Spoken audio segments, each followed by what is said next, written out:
Hi. How's How are you? I'm doing well. How are you? I'm good. So today on Sacredish, we're going to talk about a topic that you are very passionate about, which is the spiritual power of nature.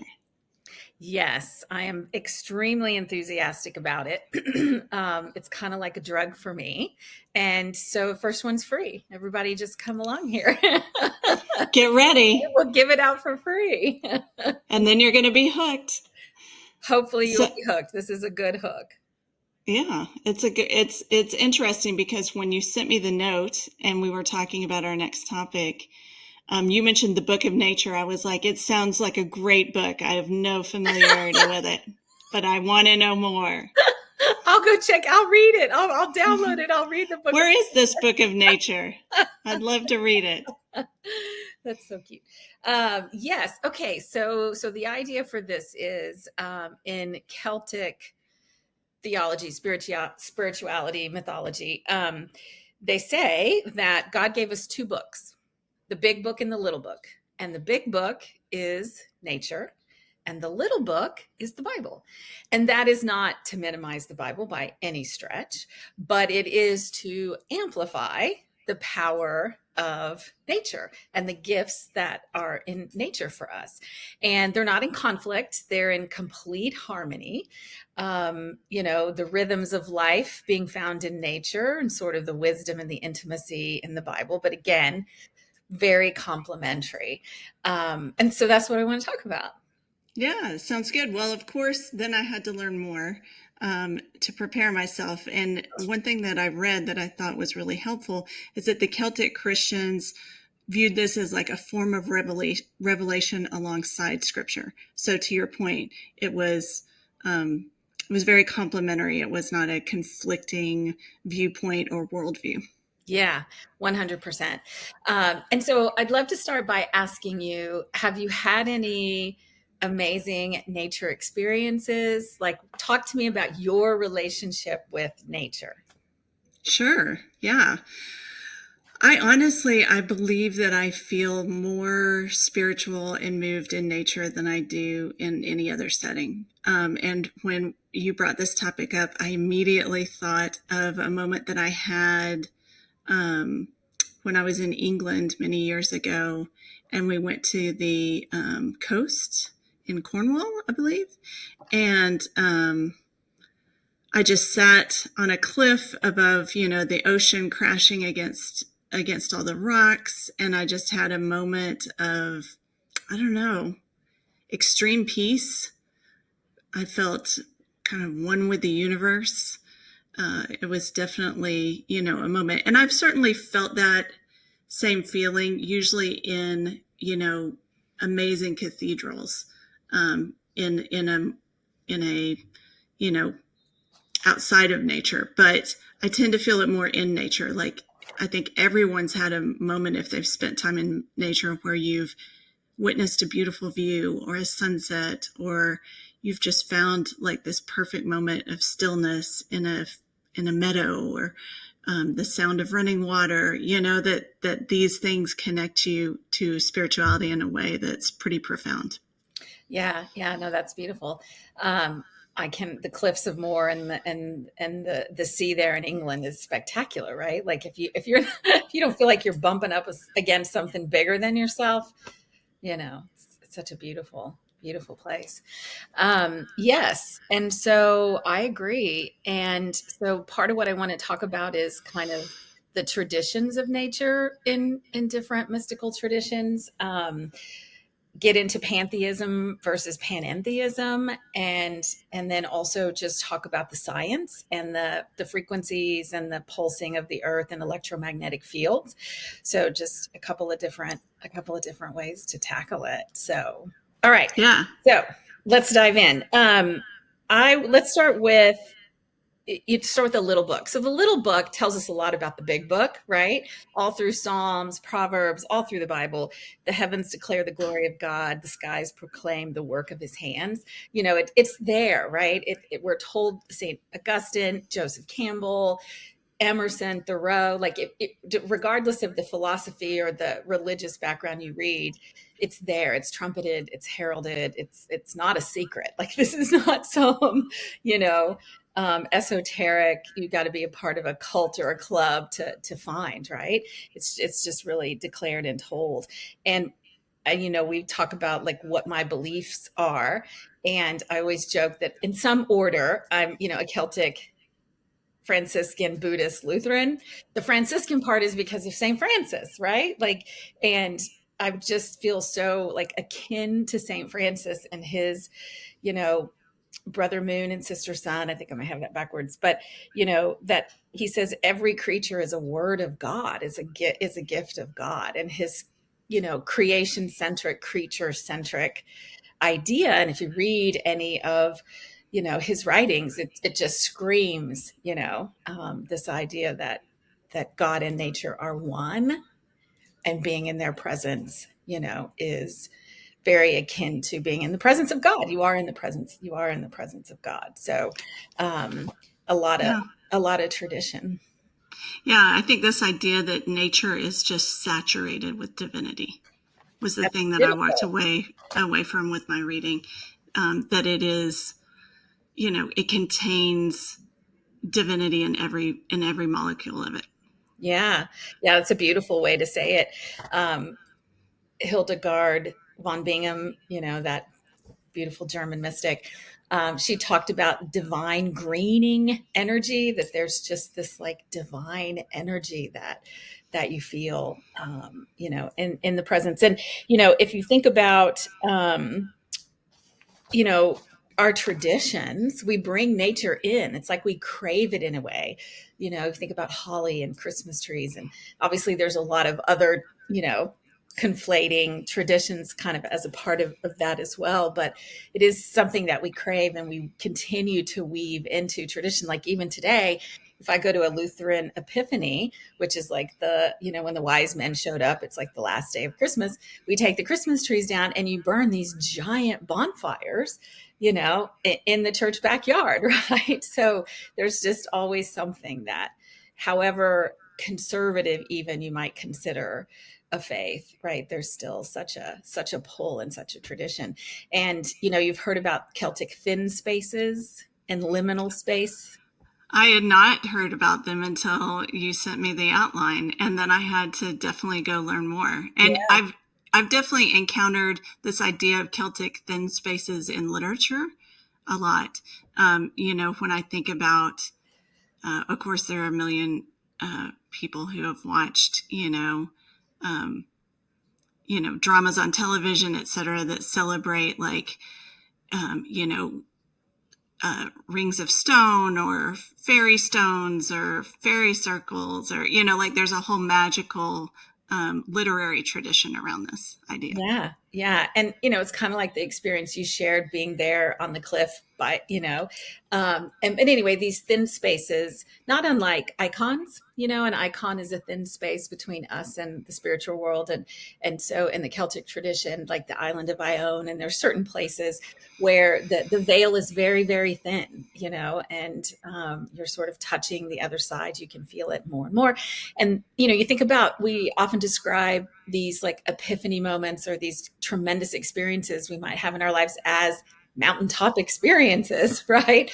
So Mm-hmm. there's such a colloquial way that we bring sort of nature and these moments into our vernacular, into the way we think. And, you know, so I think it's very much alive and well, you know, in Dallas today, right? Like it's alive and well and living in Berlin. Um, so I do want to touch a little bit then on the idea of pantheism versus panentheism. Yes, Yeah. when I first read that, I thought, is that a typo? Because I've only really heard of pantheism. So I think that's a really interesting distinction between this idea of God is nature versus nature is imbued with divinity. Is that fair? What's Well, the best way to think of it? so the way I learned it is, you know, if you think about, and poor pagans, so mislined, wait, what's the word? Maligned. So maligned. Pagans are so maligned.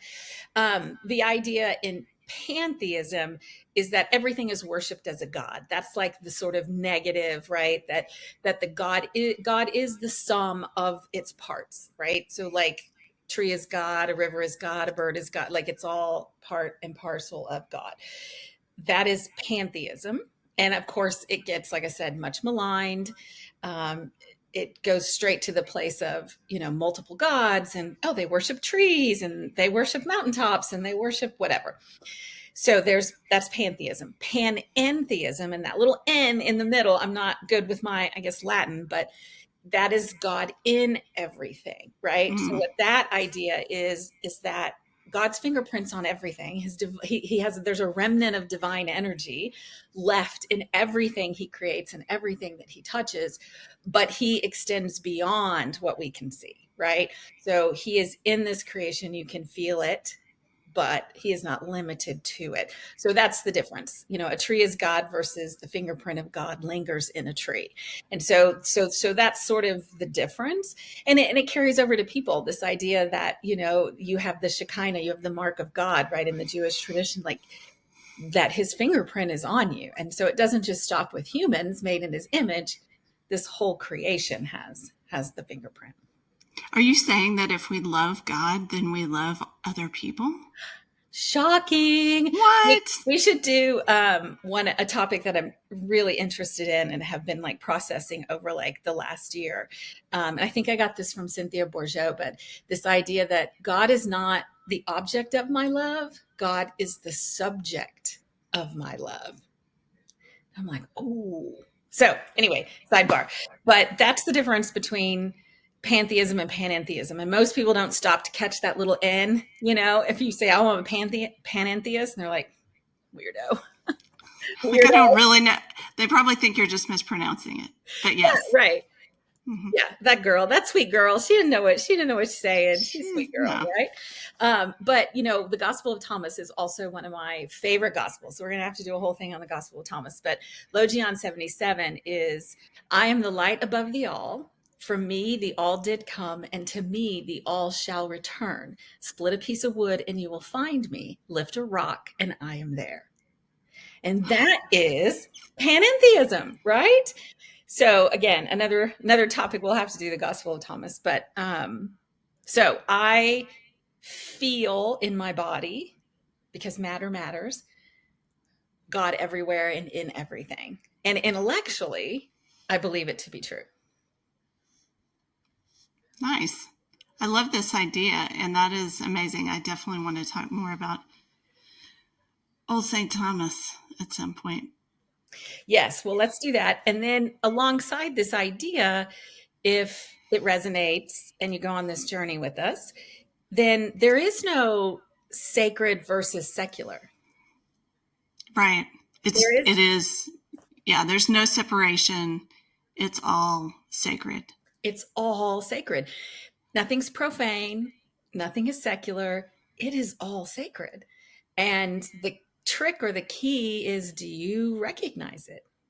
And then do you behave accordingly? Do you respond accordingly, right? If everything around us is sacred. Do you recognize it as so, and how does that change your actions, or does it? Right. Yes.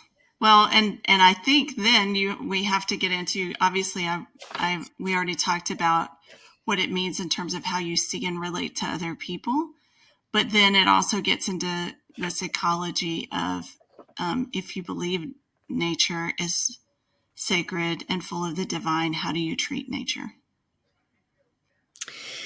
Yes, creation care is the handle upon which I'm used to hearing and having that conversation, which is absolutely something I've become much more conscious of over the last maybe 10, 15 years of my life, in terms of, am I doing my part? Am I just taking, or am I also giving? I know it sounds silly, but I go on these long walks every morning. Got to get ready for the Camino. I'm really starting to stress. And like, I will literally pick up trash and just drop it in people's trash cans. I'm like, okay, this is small, but this is, like it just being appreciative, like this attitude of gratitude in very small ways, which that is a very small way. But in larger ways, what causes do I give to? What do I support? For the largest chunk of my life so far, I had money, not time. I could write a check. And so now I'm like, okay, well, I have more time. So what am I going to do with my time that is actually gonna, Yes. Well, and I think your example, of just picking up trash on your walk, it feels small, but it is something that you are doing. You're not preventing yourself. You're not holding back or not taking action because you want to do something big or not do something at all. Right. So small things do matter. And I think sometimes we forget that because it doesn't feel like it's going to be impactful. And so we don't even start. Yeah. Yeah. Very true. One person can make a difference and every little bit adds up. Right. So anyway, so I look silly sometimes, but I look silly most of the time anyway. So I figure what's a little bit more. Well, and I don't think that's true at all. And I would be grateful if you picked up any trash in front of my house. So thank you in advance. Well, and I don't want to jump ahead too much, but I do feel like, this idea of if nature is divine, how do we care for it? I grew up with access to nature, I guess is the best way to say it. My family owned some ranch land. We would camp on it. We were connected to nature. I lived in a suburb, but I ran around the neighborhood in bare feet all summer, played in the grass, etc. And I think that when you have a connection early in life to nature, you develop more respect for it. And today we're so divorced from nature with urban settings. You can, if you live in New York, you got to make it to Central Park, or there are some fabulous parks, but nature isn't as accessible in some settings, especially for some people. And, we walk around on concrete in rubber shoes all day. And it's just a very different, if you're not connected to something like that, if you're not feeling it, why would you respect it? Yeah, absolutely. And that's the next topic area. So let's just dive in on that. Okay. Because it is really the science of resonance. And if you understand, which I do very little, but if you understand electromagnetic fields and frequencies and pulses, right? Electromagnetic pulses and what the earth is actually doing. So the earth has a heartbeat. Okay.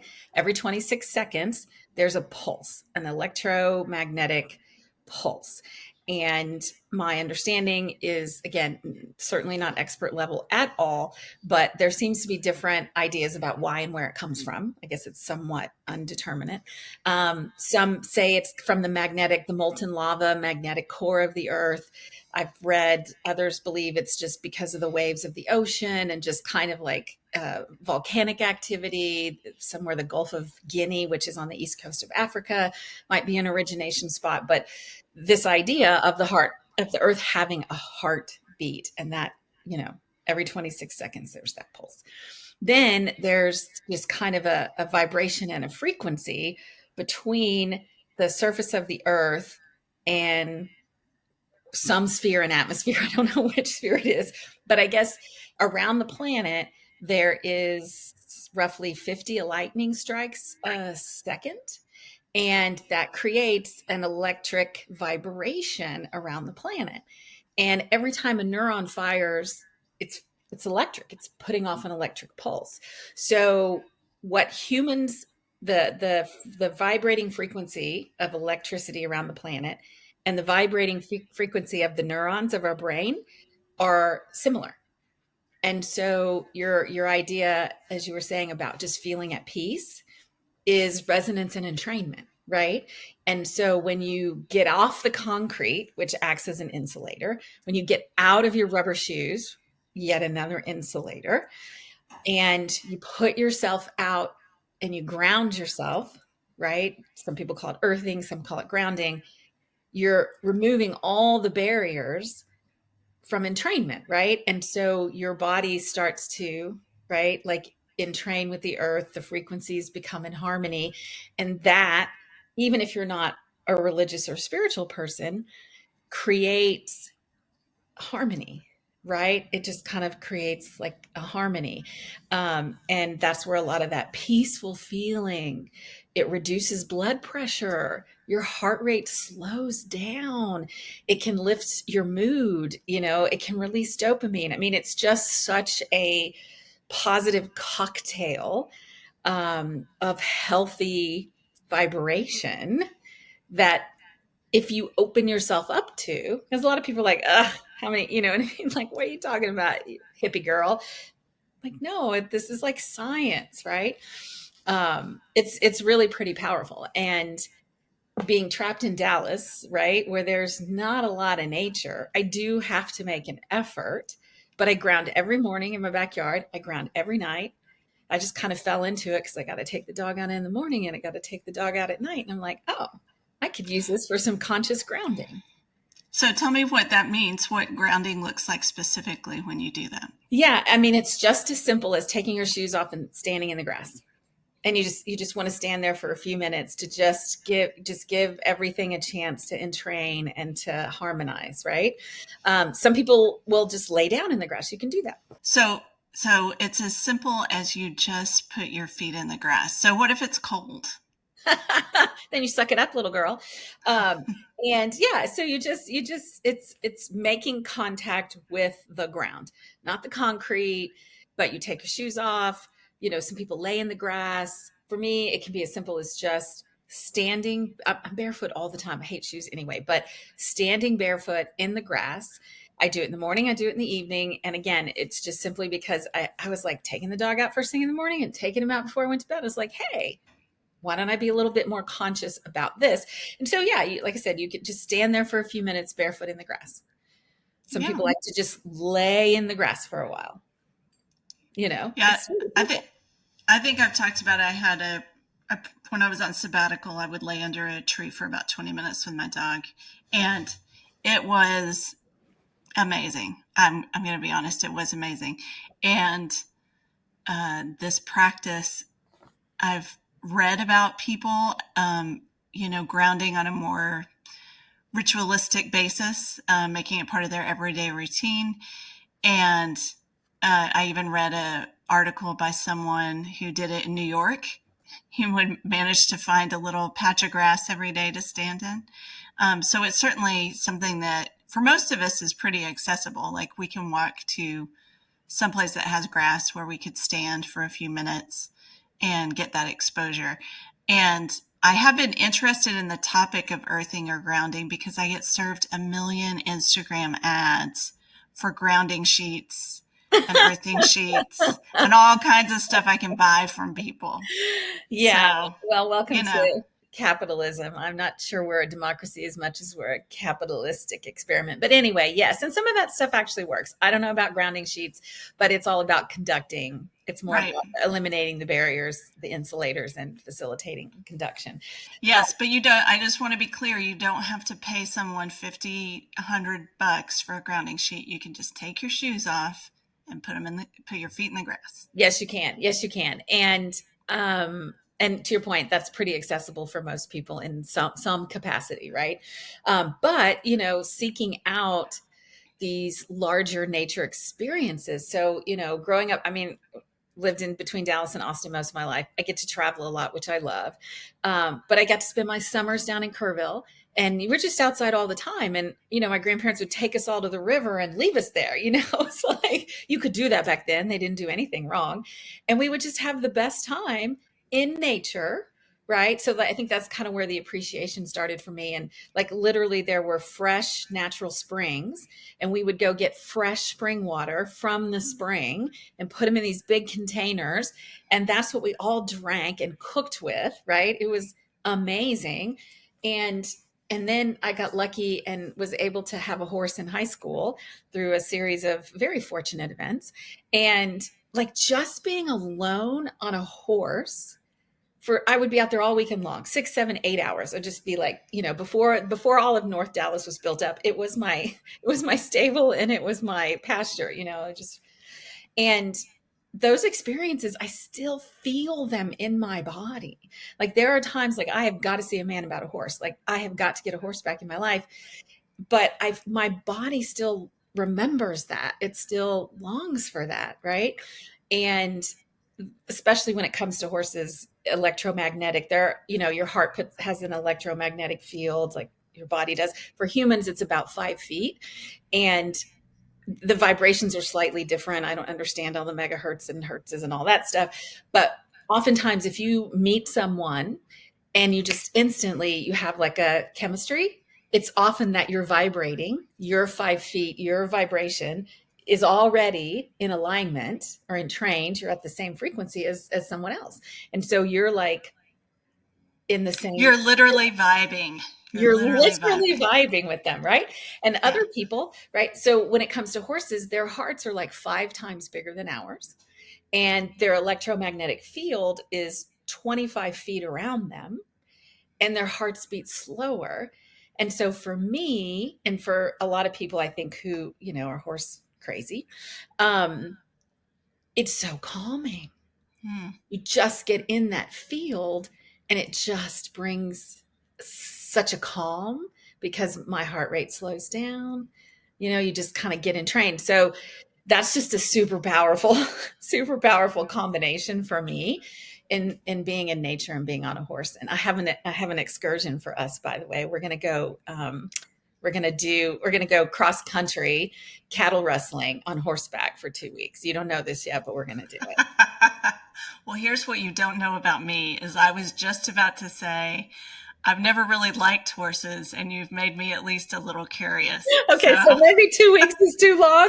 Maybe we'll start with 2 days. I think that's really ambitious, very ambitious. And I can tell you all the stories about me and horses, and they're not good. Wow. But I love that idea, and the fact that as you started to talk about it, I was thinking of, how we, this idea of heartbeat, right? I thought of my dog laying on top of me and feeling her breath in and out, her heartbeat. And obviously it's faster because she's smaller, but the idea that a being that large has a slower heartbeat and that it kind of almost resyncs our nervous system in a way. Yeah, absolutely. And so one of the other trends when it comes to nature, you may have heard forest bathing. Oh, I love forest bathing. Okay. So now that is my idea of a spiritual practice. I think it's called Shinrin Yoku or something like that. Okay. Right. So it's actually not in America because we're slow on these things, but in Europe and other countries, doctors literally writing prescriptions for forest bathing, for like stress and high blood pressure and things like that. And maybe you have a better, more interesting version of what you do, forest bathing, but it's simply just being outside in nature.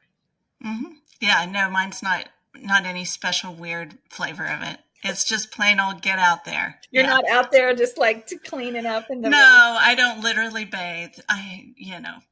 But it is, hearing the wind through the trees, that's one thing that I do miss. Where we live, there aren't as many trees. You have to seek them out. And when I go hiking with my friends, or let's be fair, when I go on nature walks, because we've established I don't hike. But when I go on nature walks with my friends who live in Flagstaff, we go up in the mountains just to hear all the pine trees or the aspens. Oh my goodness. Yeah. The aspens, just the sound of the wind through the trees. Oh, so calming. I love it. Yeah. And, think about ancient temples, Stonehenge, the cathedrals, the nature cathedrals where the floor is dirt, it's open, right? And there are, of course, some stunning cathedrals that we have built, but they don't quite capture nature and that connection with nature the same way.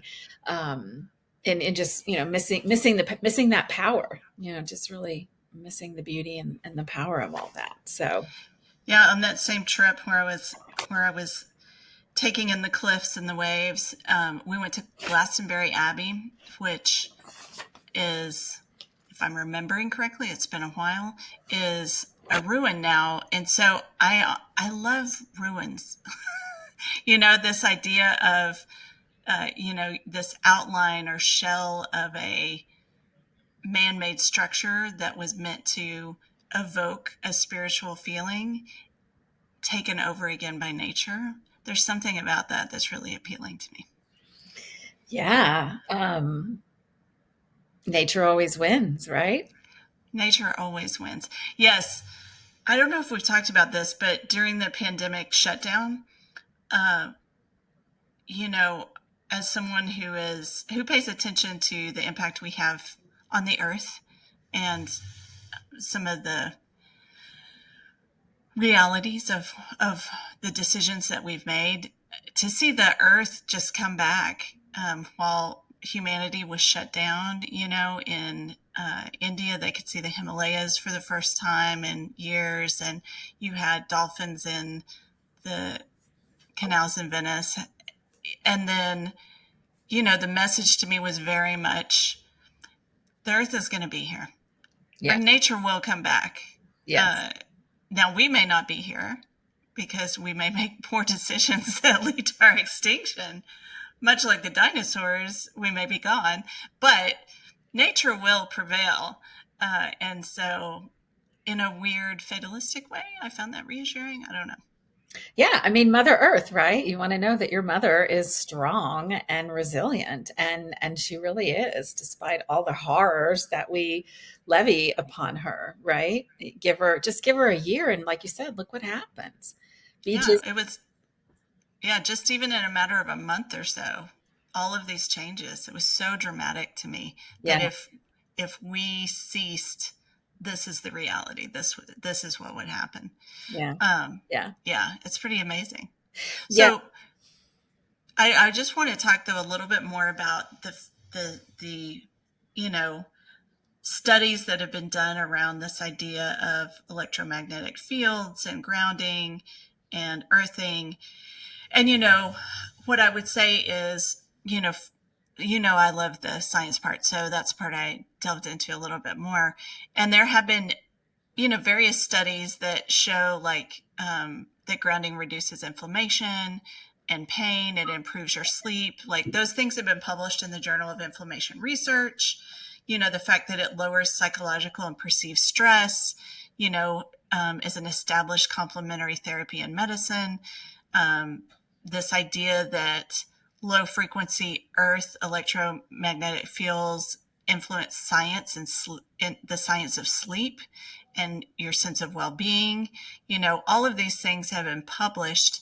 I think that we have this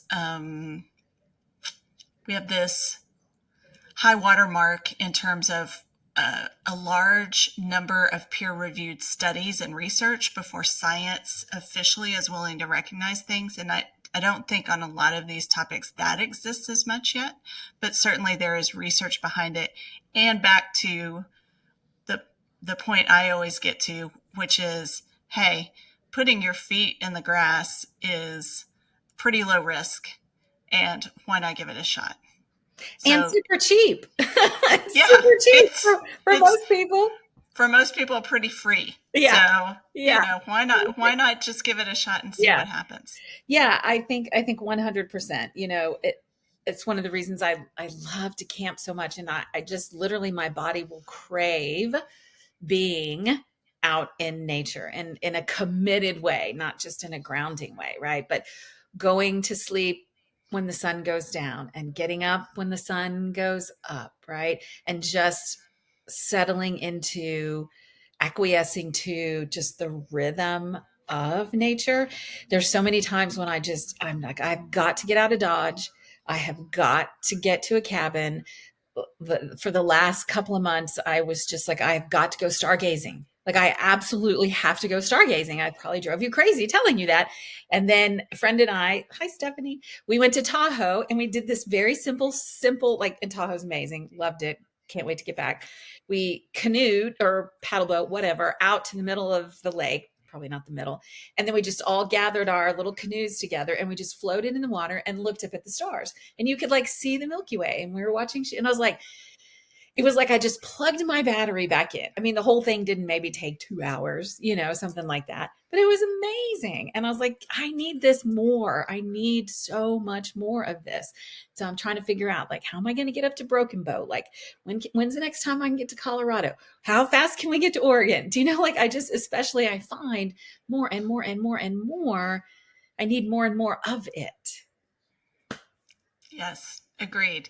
Yeah, one of my favorite things also when we visit my friends in Flagstaff, oh my gosh, I'm just going to talk about them the whole time. But my friend is a night photographer, and so he, will capture amazing shots of the Milky Way, etc. And one of the places that we go is a lake, and I'll go out on the dock and just lay on the dock and look up at the stars while he does his photography stuff. And it's always amazing. Yeah. It's always amazing. And I'm like, why don't I live here? Why don't I, like, I'd probably be happier flipping pancakes in Tahoe and staring at the stars every night than in this concrete bound place. And that's the epiphany. I don't know. Yeah. I'm halfway through that epiphany. What am I going to do?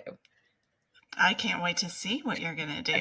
But I also think that is a little bit of a generational difference in that as Gen Xers, we're very much still in the mindset of, here's what you do. You have a house, you pay your bills, you do all this stuff.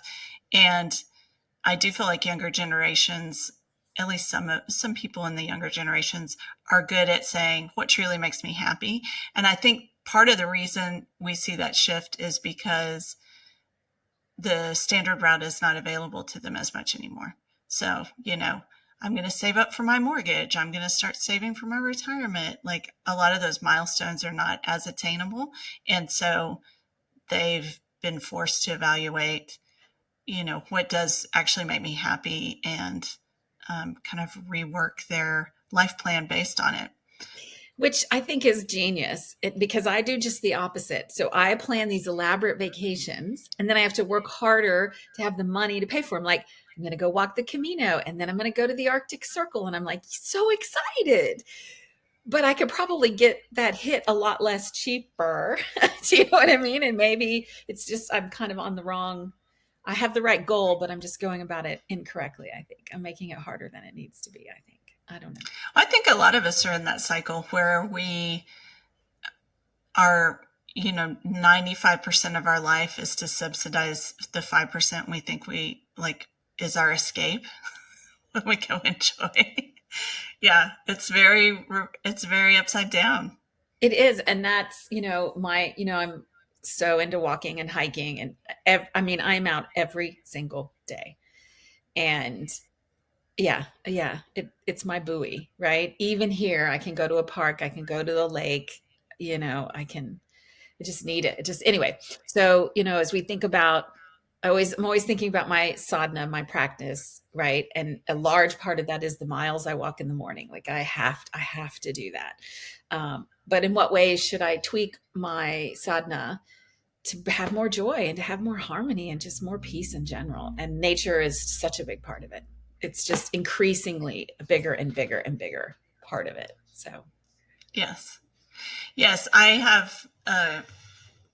have usually a morning and evening walk, and you're a two-a-dayer? Wow. Well, I said usually, Susan, not every day.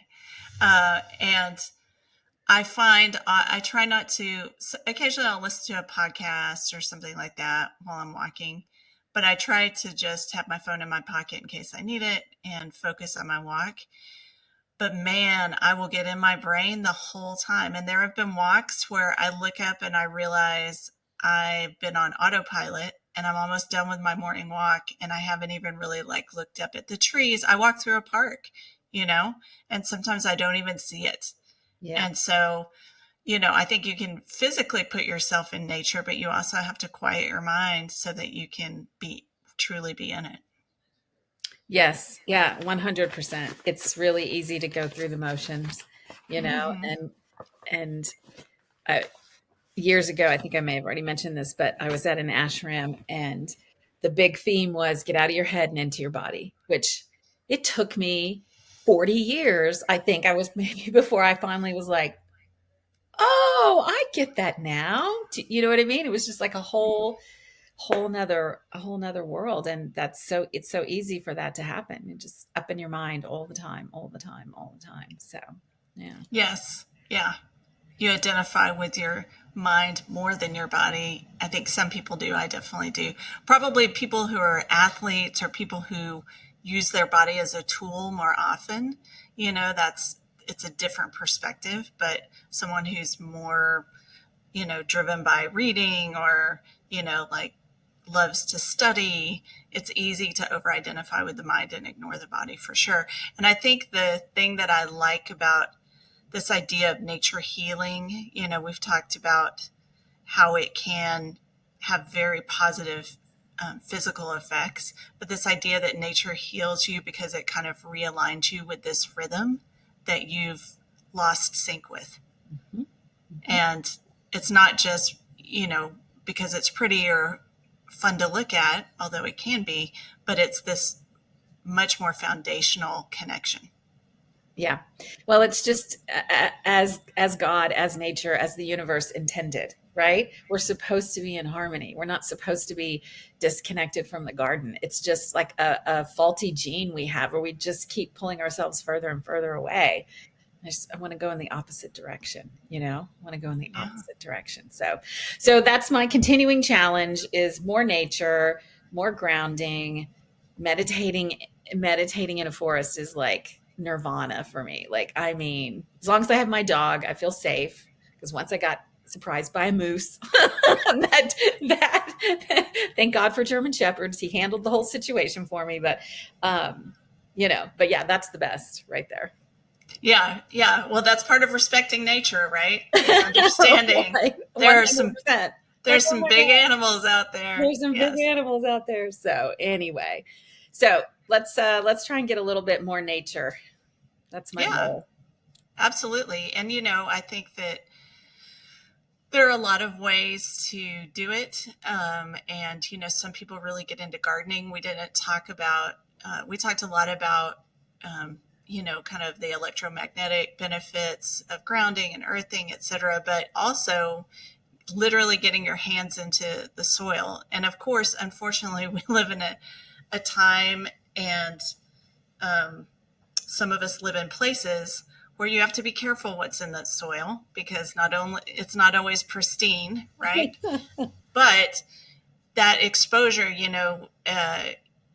I've read a lot of articles about how, being exposed to earth can give you, like, there are benefits in terms of, like, all of the, what's the word I'm looking for, Susan? All of the microbes that live on your skin and, the diversity of your, like the flora within you and on your skin, et cetera. Like there are benefits to being in direct contact with soil and nature that you just can't get any other way.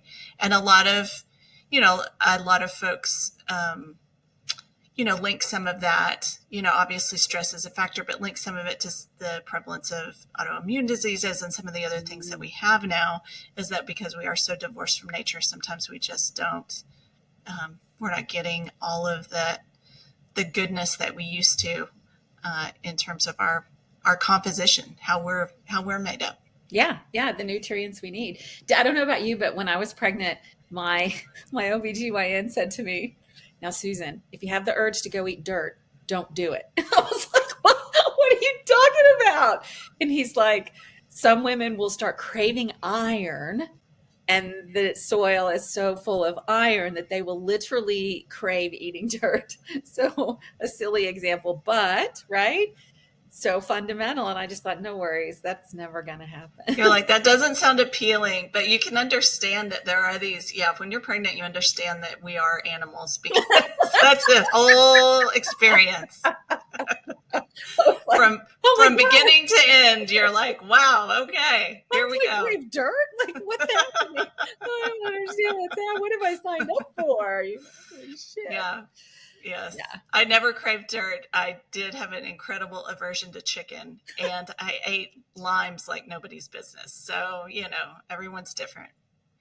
Everyone's different, but not to make light of your point. Yes. In addition to the mental and rhythmic benefits, right? We are, I think, what do they say? We're like, our bodies are 98% parasites of some version, and a lot of that we do get from our environment, and it helps us, stay healthy and balanced, and that's another removal from nature. Sun produces vitamin D. As a culture, we have like a vitamin D deficiency crisis, right? It's a key trigger for depression, not to minimize people's mental health by any stretch, but there's just some fundamentals like that, that we just don't think about in our modern industrialized, lives. So, right. We isolate ourselves from natural options that might be beneficial, and then sometimes default to there's a pill for that, right? Or there's a supplement for that, or there's something I can buy on Instagram that'll help me with that. And sometimes the answer is much simpler. Yeah. Well, however, I do love my supplements. You know me. I know you do. I know you do. I'm like, look at what I'm taking. I love my functional med doctor. It's amazeballs. But nonetheless. Yes. I mean, and that's the thing, is there are a lot of ways to achieve, or experiment. I mean, I think just to view it as an experiment. Hey, this could be beneficial. What's the potential downside? Always understand that. Do you want to give it a shot? Sure. Or no. If you don't, great. But if you do, just see how it makes you feel. And do you see the benefit? So yes. Be your own guru. Be your own guru. Well, and we're not all one size fits all. So things that are helpful to you may not be as helpful to others. So do your own experiments. Yes. Find your own path. Go outside and find your own path. Yeah. So I think what I'm going to take away and think about more from this conversation is how alive I've felt in nature, and how beneficial it's always been to my mental health. And to your point, how do I seek more opportunity? Yeah. And what does that look like? And I think we're both at a stage of life where we're asking these questions more. Yes. Yes. I think I'm going to take away that I really do need to get a horse. I got to figure this out. I got to figure out how to get a horse. Yeah. And we're going to have to talk about this whole horse idea that you have for us. We're going to go on a cattle drive. We're going to do it. This is something that you don't know about me, but I'm open to this idea, but I do come with a history. I can see you tightening up. I can see your body is literally tightening up as we speak. I'm just saying, horses and I have a bad history, but I'm open to your ideas for sure. We'll get you. Maybe it's time to change that. So, yeah, I love this topic and this idea of nature exposure, stress, physiological well-being. Like, how do we impact all these things? And God's waiting. He's out there. She's out there. Yes. Yeah. That nature is saturated with divinity. Uh-huh. Yeah. Sounds so good. Yes. I love that idea. All right, awesome. My friend. Well, thanks for going on this conversation journey with me. Appreciate it. Yeah. Fun as always. And I'm so happy to have, been exposed to this idea of the book of nature. I love it. It's free to everyone. All right. I'll talk to you soon. Bye. All right. Thanks. See ya.